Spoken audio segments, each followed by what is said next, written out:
राजकीय कन्या महाविद्यालय में आज अजीत प्रेमजी फाउंडेशन के नीना जी, अदिति जी और राशिद सर पधारे और मंच पर भी विराजमान Sachdeva sir, doctor BS Singh sir, Shri Balwant Singh sir और राजू राम सर एवं प्रिय विद्यार्थी, आप यह देखो कि एक शिक्षा संस्थान तुम्हारे लिए क्या करता है।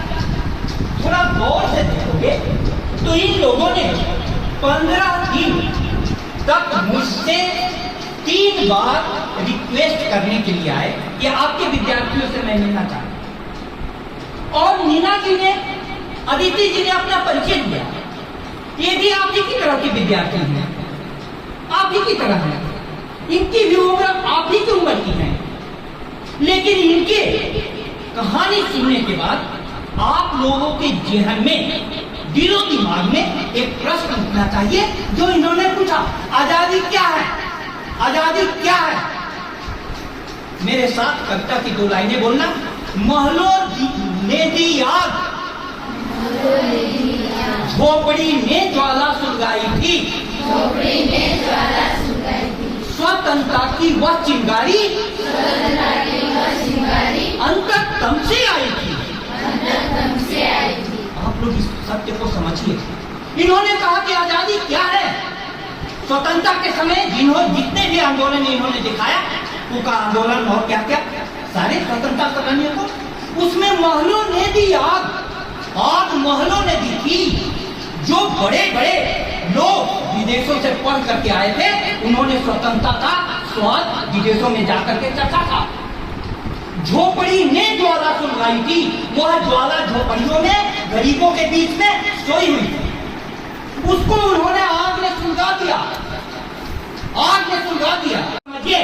हमारा तन जो है, हमारा तन हमेशा स्वतंत्र रहेगा।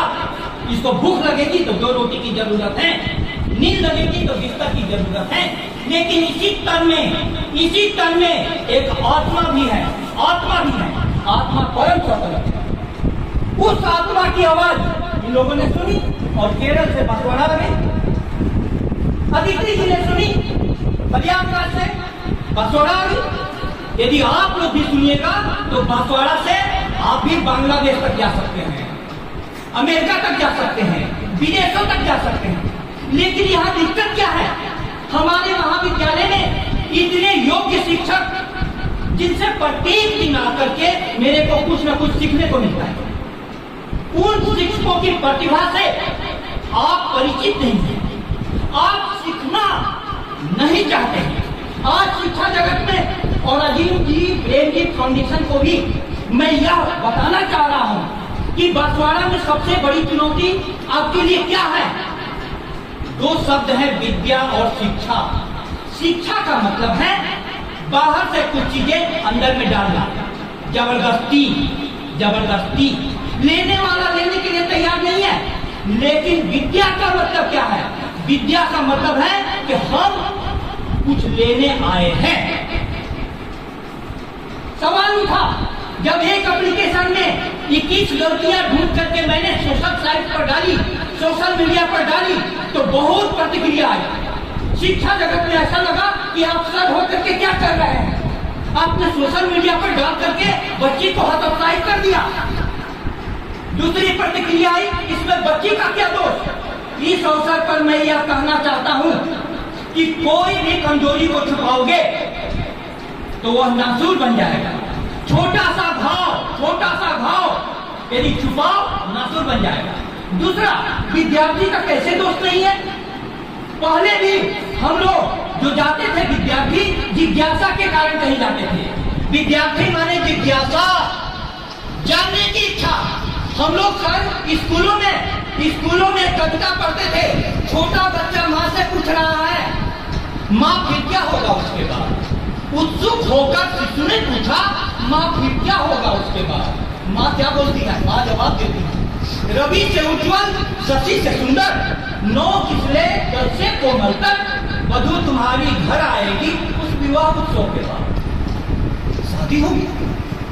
अब शादी का सुन करके बच्चे के दिल पर क्या होगा? चेहरे पर क्षण भर मुख पर स्मित की रेखा खेल गई फिर माँ ने देखा। किंतु सहज कुतूहल से फिर शिशु ने पूछा, माँ फिर उसके बाद? दूसरा प्रश्न आ गया। अब फिर नभ के नक्षत्र मनोहर स्वर्ग लोक से उतर उतर कर तेरे शिशु बनने को मेरे घर आएंगे। उसके बाद शादी के बाद क्या होगा? बच्चा होगा। अब बच्चे का सुनकर विद्यार्थी के मन, बच्चे के मन में क्या हुआ? मेरे नए खिलौने लेकर कहीं चले न जाए वे अपने घर। चिंतित होकर उठा शिशु, किंतु फिर पूछा, माँ उसके बाद? बच्चा तो पूछने लगा, हमारे विद्यार्थी पूछ ही नहीं रहे। अब माँ का जी उठ चुका था, हर्ष श्रांति में डूब चुका था। बोली, फिर मैं बूढ़ी होकर मर जाऊंगी उसके बाद। बच्चा इतना जिज्ञासा करता है कि माँ भी थक गई और हमारे विद्यार्थी जिज्ञासा नहीं कर रहे। ये बच्चे के वे बच्चे रह गए, छोटे से छोटे रह गए। प्रिय विद्यार्थियों, मैं तुम्हें इस मंच से आगाह कर एक शिक्षक के रूप में, अभी तुम अपने शिक्षकों को नहीं जानते। मैं हर शिक्षक का परिचय अपने शब्दों में कभी देना चाहता हूँ। तुम अपने शिक्षकों का परिचय जानने के लिए उत्सुक हो, तुम्हारे लिए नए दरवाजे खुलेंगे और इसी शिक्षा संस्था ने तुम्हारे लिए आज अजीम प्रेमजी फाउंडेशन के दरवाजे खोल दिए। इंग्लिश स्पीकिंग हो, किसी विषय पर डिस्कशन हो या कोई भी, ये व्हाट्सएप ग्रुप बना करके आपको जोड़ेगी। ये ही किसी शिक्षा संस्थान का सबसे पुनीत कर्तव्य है। और इस कार्यक्रम को सफल बनाने में हमारे शिक्षकों ने, श्री बलवंत सिंह सर के क्लास के बाद सारे विद्यार्थियों को मैं लाया। श्री राजू राम सर ने अपना क्लास छोड़ करके यहाँ पर सारे विद्यार्थियों को भेजा। सत्यवा सर और विजय सिंह सर ने अपना अमूल्य समय, इनकी भी क्लास होगी, मेरी भी क्लास थी, फिर भी हमने आप लोगों के लिए दिया। ये किसके लिए? सिर्फ आपके लिए। अपनी वाणी को मैं विराम दूं। विद्यार्थियों, यदि आप में प्यास है तो यहाँ पर समंदर खुला हुआ है, और प्यास नहीं है तो बांसवाड़ा का सारा पानी माही डैम में बह जाएगा। बहुत बहुत धन्यवाद।